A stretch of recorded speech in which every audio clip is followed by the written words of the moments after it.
मोदी सरकार अब तक के सबसे खराब दौर से गुजर रही है। मोदी सरकार पर अब दो तरफा मुसीबत आ पड़ी है। एक तरफ तो है कॉकरोच जनता पार्टी का आंदोलन, जो दिन ब दिन अब ऐसा रूप लेता जा रहा है कि मोदी सरकार का डर अब जुबान पर भी आने लगा है। और दूसरी तरफ एक मुसीबत खड़ी हो गई है विपक्ष का इंडिया गठबंधन।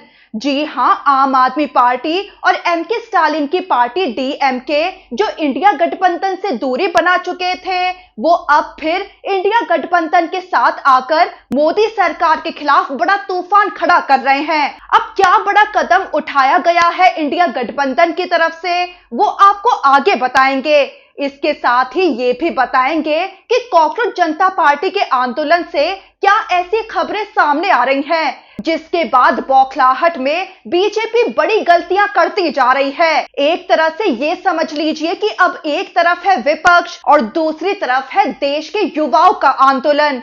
तो आप सोच ही सकते हैं कि मोदी सरकार की कैसे हवाइयां उड़ी हुई होंगी, क्योंकि पहली बार मोदी सरकार अब हर मोर्चे पर बुरी तरह से फंसती जा रही है और ऊपर से एक के बाद एक ऐसी गलतियां भी करती जा रही है जो उसकी और धज्जियां उड़ाने का काम कर रही हैं। अब ऐसे में राहुल गांधी की एक भविष्यवाणी आपको जरूर याद करनी चाहिए। राहुल गांधी ने कुछ वक्त पहले ही ये भविष्यवाणी की थी कि पीएम मोदी अब इतने लाचार होते जा रहे हैं कि एक साल के अंदर उनकी सत्ता से विदाई होने वाली है। साथ ही राहुल गांधी को अपने दावे पर इतना भरोसा है कि उन्होंने ये तक कह दिया था कि जैसे उनकी सभी भविष्यवाणी अब तक सही साबित होती आई है, ये भी जल्द ही साबित होगी। दरअसल मोदी सरकार की हर नाकामी का इशारा राहुल गांधी पहले ही देते आए हैं। ऐसे में राहुल गांधी को अब अपनी इस भविष्यवाणी पर भी पूरा भरोसा है कि एक साल के अंदर मोदी सरकार गिरने वाली है। अब देश में लोकसभा चुनाव तो 2029 में होने वाले हैं, लेकिन जैसा माहौल बन रहा है, विपक्ष की फिर से एकजुटता और कॉकरोच जनता पार्टी के बैनर तले युवाओं का मोदी सरकार के खिलाफ आंदोलन तेज होना, क्या ये इशारे हैं कि लोकसभा चुनाव से पहले ही मोदी सरकार गिरने वाली है और राहुल गांधी की बात सच साबित होने वाली है कि मोदी सरकार के ये आखिरी दिन चल रहे हैं। चलिए अब जरा पूरा माहौल समझते हैं। पहले कॉकरोच जनता पार्टी के आंदोलन की बात करते हैं, फिर इंडिया गठबंधन पर आएंगे कि अब क्या ऐसा कदम उठाया गया है कि आम आदमी पार्टी और डीएमके जो दूर हो चुकी थी वो फिर से करीब आ गई। कॉकरोच जनता पार्टी का आंदोलन दिन ब दिन ताकतवर होता जा रहा है और इसकी बौखलाहट मोदी सरकार में अब नजर भी साफ आने लगी है। अब सबसे पहले बीजेपी के राष्ट्रीय अध्यक्ष नितिन नवीन की वो धमकी भी जान लीजिए जो उन्होंने खुलेआम कॉकरोच जनता पार्टी को टारगेट करके दे दी। तो एक संबोधन के दौरान बीजेपी के प्रेसिडेंट नितिन नवीन कॉकरोच जनता पार्टी पर बोलते दिखे कि देश में वायरस और कॉकरोच जैसी पार्टियां आ रही हैं, ये देश को खोखला करने वाले लोग हैं। वो आगे बोलते दिखे कि ये देश के टुकड़े करने वाले गैंग के लोग हैं। इन देश के टुकड़े करने वाले गैंग के लोगों को सबक सिखाने का काम बीजेपी का कार्यकर्ता ही कर सकता है। अब बीजेपी के प्रेसिडेंट तो कॉकरोच जनता पार्टी को देश के टुकड़े करने वाला गैंग बता बैठे हैं। अब देश के टुकड़े करने वाला गैंग आंदोलन कर क्यों रहा है, उस पर भी आप गौर कीजिए। तो देश के उन 1 करोड़ से ज्यादा छात्रों के लिए ये आवाज उठा रहा है जिसके भविष्य को मोदी सरकार ने खतरे में डाल दिया है। बदहाल शिक्षा व्यवस्था के आगे छात्र अपनी जान लेने पर मजबूर हो रहे हैं। अब किसकी वजह से? मोदी सरकार की नाकामियों की वजह से। शिक्षा मंत्री धर्मेंद्र प्रधान के कार्यकाल में पेपर लीक्स के मामले अब तक थमने का नाम नहीं ले रहे हैं। तो अगर शिक्षा मंत्री का इस्तीफा मांगा जा रहा है तो इसमें देश के टुकड़े करने वाली बात कहां से जाहिर होती है। अब जरा बीजेपी प्रेसिडेंट के इस बयान पर अभिजीत दीपके का भी पलटवार सुन लीजिए। तो अभिजीत बोले कि कॉकरोच जनता पार्टी के आंदोलन में शामिल लोगों को वायरस बताकर ये कहा जा रहा है कि इनको अब सबक सिखाना पड़ेगा और ये सबक सिर्फ भारतीय जनता पार्टी के कार्यकर्ता ही सिखा सकते हैं। अभिजीत बोले कि मैं पूछना चाहता हूं कि कैसे सबक सिखाना चाहते हो, इससे क्या कहना चाह रहे हो। अभिजीत बोले कि एक तरफ एजुकेशन मिनिस्टर आतंकवादी कहते हैं और दूसरी तरफ बीजेपी के प्रेसिडेंट वायरस बताकर ये कहते हैं कि इनको सबक सिखाना पड़ेगा और बीजेपी के कार्यकर्ता ही सबक सिखा सकते हैं। अभिजीत भड़के कि फिर यहाँ बीजेपी के गुंडे आकर गुंडागर्दी करते हैं, लोगों का सिर फोड़ते हैं और ऊपर से पुलिस भी उन पर कोई एक्शन नहीं लेती है। अभिजीत ने इसके बाद तीखा सवाल खड़ा कर दिया। वो बोले कि तो क्या बीजेपी और पुलिस की कोई सेटिंग चल रही है? यानी एक तरफ सबक सिखाने की धमकी और दूसरी तरफ बीजेपी के लोग प्रदर्शनकारियों से गुंडागर्दी करें तो पुलिस उन पर कोई एक्शन नहीं लेती है।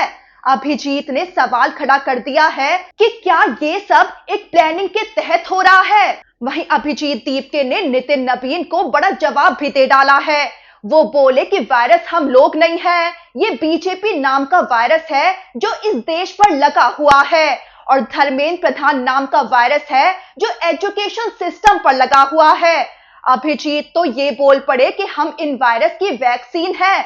वहीं आपको ये भी याद होगा कि इससे पहले जब शिक्षा मंत्री धर्मेंद्र प्रधान ने कॉकरोच जनता पार्टी के आंदोलन पर टिप्पणी करते हुए उसे दहशतगर्द और आतंकवादियों की बी टीम बता दिया था, तो अभिजीत दीपके ने कैसे पलटवार करते हुए ये कह डाला था कि आतंकवादी तो वो होता है जिसकी वजह से लोग मारे गए हो और धर्मेंद्र प्रधान की ही वजह से छात्रों ने आत्महत्या की है। यहाँ तक कि अभिजीत तो जंतर मंतर पर लोगों से बुलवाते भी दिखे थे। तो फिर आतंकवादी कौन हुआ?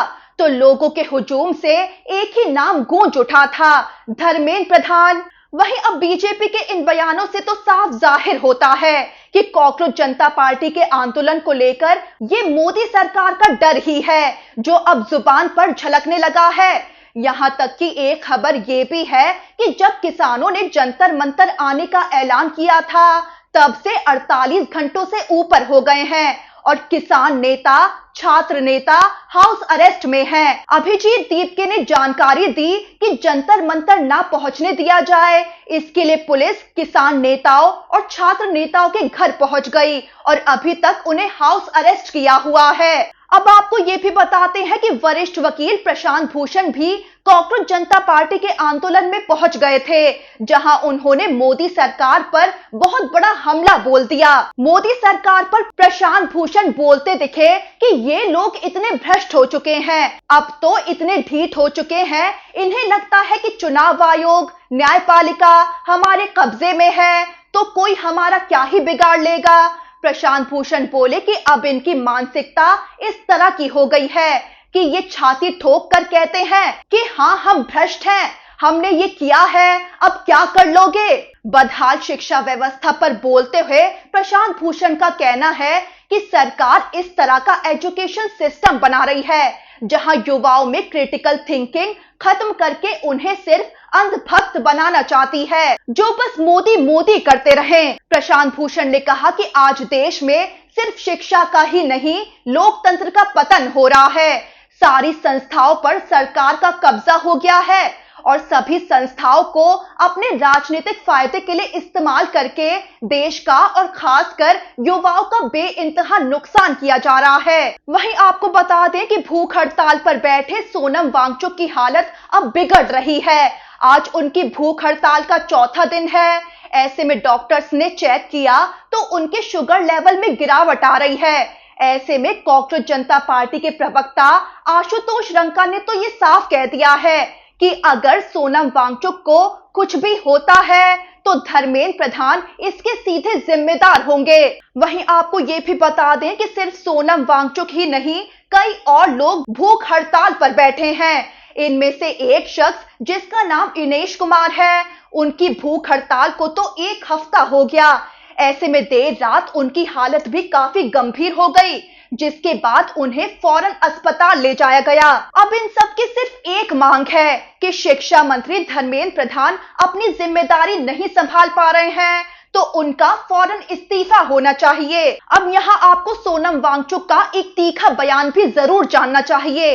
तो वो बोलते दिखे कि शिक्षा मंत्री धर्मेंद्र प्रधान को हटाने की मांग को अगर सरकार ऐसे ही नजरअंदाज करती रहेगी और जनता की शांतिपूर्ण आवाज को नहीं सुनेगी तो ये ही संदेश जाने वाला है कि ये सरकार और ये प्रधानमंत्री ही निकम्मे हैं। चलिए अब आते हैं कहानी के दूसरे हिस्से पर, यानी मोदी सरकार पर जो दूसरी मुसीबत का कहर टूट पड़ा है। तो इस मुसीबत का नाम है विपक्ष का इंडिया गठबंधन। बड़ी बात यह है कि अरविंद केजरीवाल की आम आदमी पार्टी और एमके स्टालिन की डीएमके जो इंडिया गठबंधन से दूर हो चुकी थी, वो फिर से करीब आ गई हैं। ये हुआ उस फैसले पर जिसमें इंडिया गठबंधन ने अब वोटर लिस्ट के स्पेशल इंटेंसिव रिवीजन यानी एसआईआर को लेकर चीफ जस्टिस सूर्यकांत को पत्र लिख डाला है। इसमें इंडिया गठबंधन के साथ आकर आम आदमी पार्टी और डीएमके ने भी पत्र पर हस्ताक्षर करके समर्थन दिया है। अब ये पत्र लिखने की वजह भी जान लीजिए। तो विपक्षी दलों का कहना है कि इस एसआईआर प्रक्रिया में कई गड़बड़ियां हो रही हैं, जिससे लाखों सही वोटर्स के नाम लिस्ट से काटे गए हैं। यही वजह सामने रखते हुए 23 राजनीतिक दलों और एक निर्दलीय ने इस पत्र पर हस्ताक्षर कर दिए और सुप्रीम कोर्ट के मुख्य न्यायाधीश सूर्यकांत का इस मामले पर ध्यान खींचा गया है। वहीं एसआईआर के अलावा शिक्षा मंत्री धर्मेंद्र प्रधान के फौरन इस्तीफे की मांग पर भी इंडिया गठबंधन में सहमति बनी, यानी इस मामले पर भी इंडिया गठबंधन की एकजुटता मोदी सरकार के लिए परेशानी का सबब बनने वाली है। कुल मिलाकर मोदी सरकार के लिए कॉकरोच जनता पार्टी के बाद दूसरी खतरे की घंटी जो बज रही है वो ये है कि इंडिया गठबंधन फिर से एकजुट होकर मजबूत होता नजर आ रहा है। बंगाल में हार के बाद ममता बनर्जी इंडिया गठबंधन में सक्रिय हो गई और अब अरविंद केजरीवाल की आम आदमी पार्टी और एमके स्टालिन की डीएमके जो दूर हो गई थी वो फिर से इंडिया गठबंधन की ताकत बढ़ाने के लिए साथ आने लगे हैं। ऐसे में मोदी सरकार के अंदर बेचैनी तो बढ़नी ही है।